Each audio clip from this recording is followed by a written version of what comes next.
ملاذ الجميع. صحة شربتكم ومرحبا بكم في كاميرا كاشيت تونسية.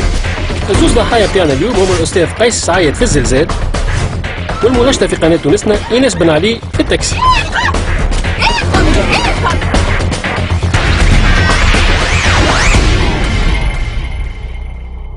خوفي على الدستور القادم في تونس من أن تأكله أتان جديدة أو حمار من سلالة الحمار الأولي.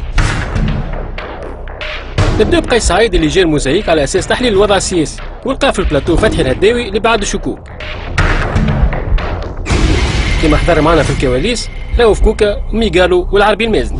هي طريقة الاقتراع على القائمات في دوائر واسعة. أزعجتك الطريقة هذه يا أستاذ وقت اللي تلقى أسماء معناتها غير معروفة لا ليس غير معروفة، لأن لا يمكن لأي حزب أن يدعي، مع احترامي لهم جميعا، لا يمكن لأي حزب أن يدعي أنه هو الذي قاد الثورة. كالعادة صارت الرجل الأولى اللي تم تأكيدها في الحين ببلاغ من قسم الأخبار.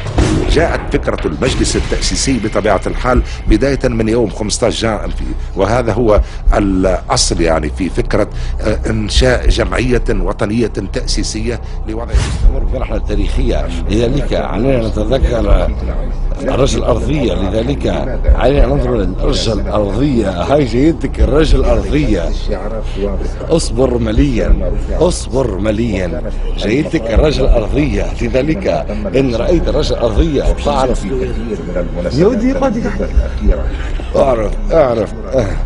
اعرف أن الرجل الأرضية قيس سعيد لا بروتارية ولا شرعية. اعرف جيدتك الرجل الأرضية. خليل الخبر سأتفاعل مع سي قيس سعيد على زلزال حقيقي بيسأل 2.2 على سلم ريشتر كما تم الإعلان عن ذلك، وتابعته زلازل في الواقع في السياسية. والزلازل يعني السياسية أظنها أقوى من الزلازل الطبيعية. لا، هي الزلازل الطبيعية بطبيعة الحال زلازل، هذه حكم الله. بالنسبة للزلازل السياسية للأسف هناك هذه الزلازل التي لا تزال متواصلة وبالتأكيد ستتبعها هزات ارتدادية. الرجل الأولى ما قلقتش ضيفه اللي واصل حديثه بأسلوبه المعتاد وجديته المعهود. المفروض اليوم أن يجد الشباب الثوري، الشعب المصري، أن يجد الطريق إلى تحقيق إرادته بعيدا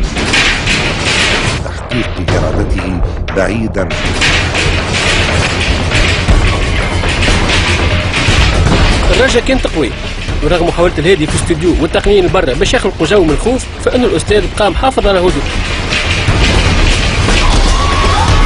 لما يتواصل الناس قيس سعيد مع تواصل الزلزال. اقعدوا معنا بعد الفاصل.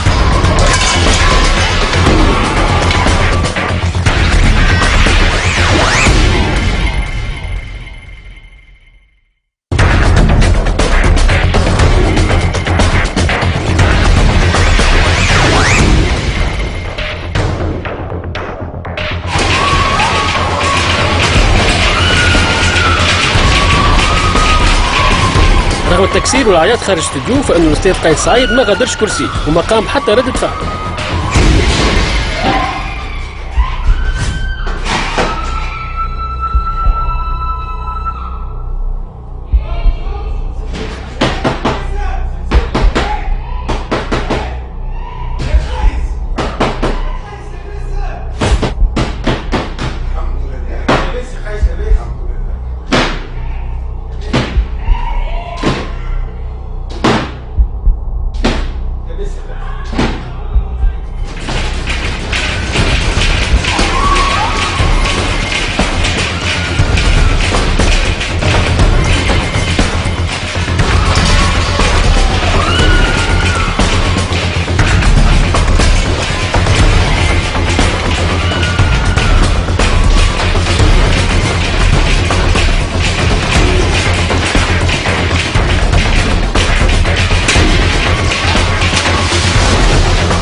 مع انتهاء الرجات لم ضيفنا وراقه وقام من بلاصته.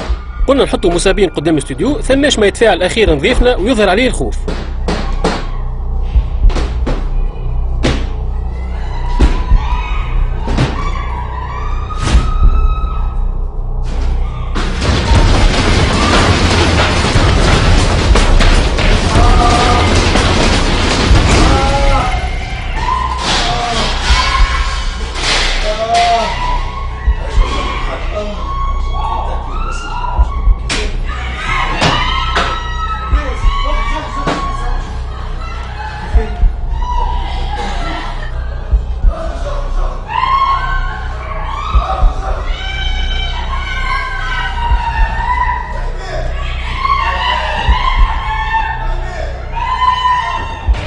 رغم وجود المصابين عند خروجه فانه قيس سعيد ما قام بحتى ردة فعل، مما خلينا نقصوا التصوير ونطلبوا منه باش يفسر لنا سبب هدوء.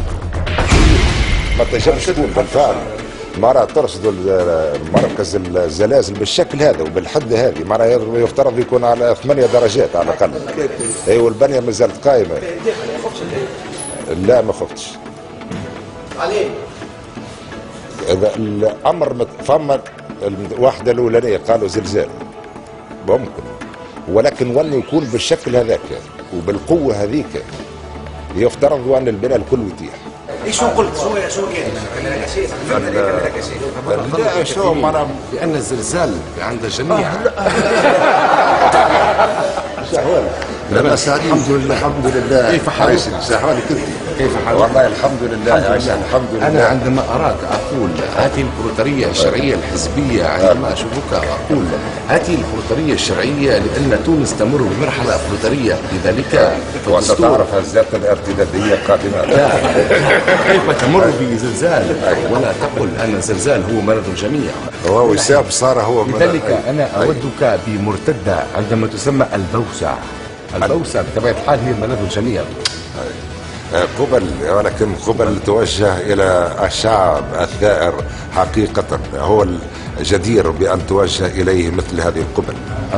لذلك سأود الشعب التونسي بقبل، لأن القبل هي ملاذ الجميع. القبل هي ملاذ الجميع. عايشك يا أستاذ، عايشك.